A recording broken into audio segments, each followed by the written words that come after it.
Welcome to Mika Amcha Yisrael Parashat Behar. V'natna haaretz pirya v'achatem l'sova v'shavtem levetach aleha. And the land will then yield its fruit, and you will eat to satiety and live upon it securely.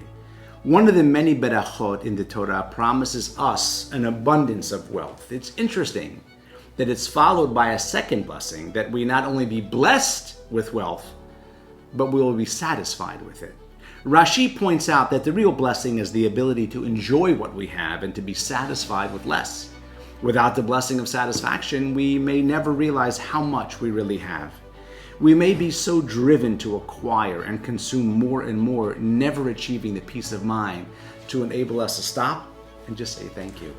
The Gemara teaches us to look to those who have less than us in order to cultivate a real appreciation for how lucky we truly are, and to understand that everything we have is a gift. The biggest beracha in life isn't winning the lottery, but having the ability to enjoy and to be content with the simpler things in life. And to the extent that we can appreciate and be content with what we have, our connection with Borei Olam will undoubtedly grow, as will our ability to see the beauty of the divine everywhere. True wealth is found in the joy of appreciating what you already have. And what, I wonder, could be more magnificent than our beautiful parents? The late Rav Aharon Mordechai Rotner, may his neshama be elevated, shared a remarkable story about two brothers, Yitzchak and Pinchas. They grew up together and they married around the same time.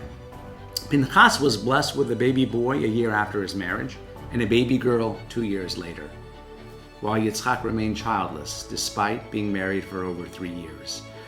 As Pinchas's family grew, his home became joyful in a place that was filled with children's laughter and scribbles on the wall, whereas Yitzchak's home remained eerily silent.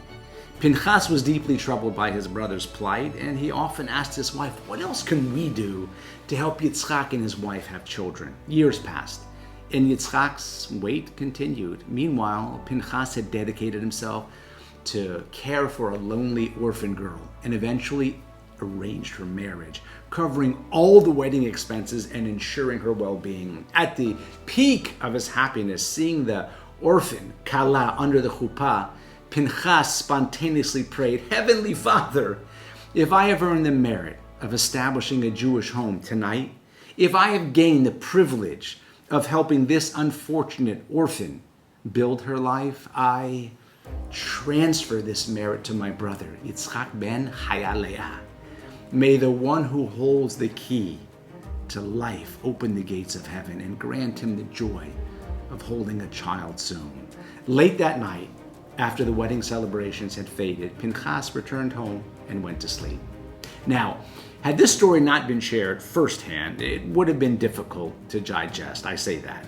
In the still of the night, his father, who had passed away several years earlier, appeared to him in a dream. Pinchas was both thrilled and terrified by the sudden encounter, but his father's radiant face, it calmed him. "My son, you've earned a phenomenal merit tonight, and I've been granted permission to reveal a secret from the world above regarding your brother's delayed Yeshua. I left your mother my widow in this world, and candidly, Yitzchak simply doesn't visit her enough. His lack of kibbut horim, honoring his parents, is hindering his own Yeshua. That's preventing his tefillot and segulot from penetrating the gates of heaven. Tell Yitzchak that if he wants to be blessed with children, he must start visiting his mother more frequently. Let him spend time with her. Inquire about her well-being. Alleviate, maybe perhaps her loneliness. Only then his salvation will come." Pinchas awoke, trembling and covered in a cold sweat. He called his brother in the middle of the night. He woke him to share the dream. Yitzchak was deeply shaken, realizing that his long-awaited salvation was closer than he thought. It was merely a matter of honoring their mother properly. Though he had been visiting her weekly on Shabbat, his busy schedule giving Torah shiurim seemed to be hindering the merit of kibbud em, the honoring of his mother. The very next day, Yitzchak burst into his mother's home. His unexpected visit, a beacon of love and devotion. He brought with him delicacies prepared by his wife, but more importantly, he brought his heart, his time, and his undivided attention. He lavished his mother with conversation, phone calls and tender care, showering her with the love and the honor that she so rightly deserved. And so, every 2 days like clockwork, Yitzchak returned to his mother's side. His visits a testament to the power of Kibud Av Ve'em. Sundays, Tuesdays, Thursdays, and Shabbat became sacred days. Days of reconnecting, days of rebirth, of rediscovering the unbreakable bond between a parent and a child. And then, on a Sunday afternoon, approximately a year later, Yitzchak's voice trembled with tears of joy, as he called his mother, his words a symphony of gratitude and wonder. Ima! I'll be late today because just a few minutes ago, 2 minutes ago, we were blessed with a baby boy. Years of longing, of hope, of prayer culminated in this miraculous moment.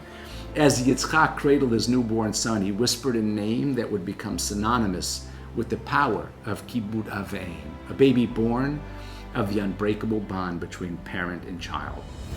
A child born of love, of honor, of the unwavering devotion of a son to his mother. This, ladies and gentlemen, is the transformative power of Kibud Av Ve'em.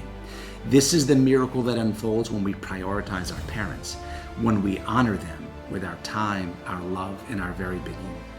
Let us not be fooled by the mundane routines of life. Let us not forget, our parents are the very foundation of our own existence. Let us lavish them with attention, shower them with love, create a world where parents are treasured, where they are revered, where they are honored, and with every fiber of our being. Because in doing so, we invite the treasures of the Almighty to rain down upon us, to shower us with joy, to shower us with love, and with the very gift of life itself. Where are your parents now? Shabbat Shalom u'Mevorach.